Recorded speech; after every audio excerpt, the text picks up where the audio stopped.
কেমন লাগতেছে? কেমন লাগতেছে? অনেক মজা। সুইমিং পুলে পয়সা উসুল? পয়সা বলছি একদম পানি স্বচ্ছ, তাই না? এই যে একদম স্বচ্ছ।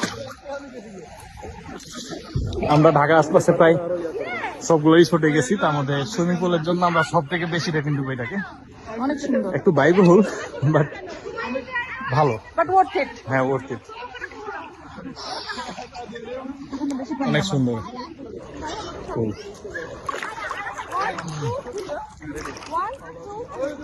এই সুমাইয়া,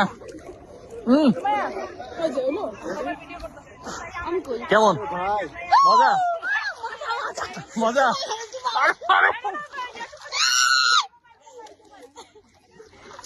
ও ভাই, এলাকা শালি করে নিয়ে আসা লাগে না সুইমিং পুলে, বই ভালা।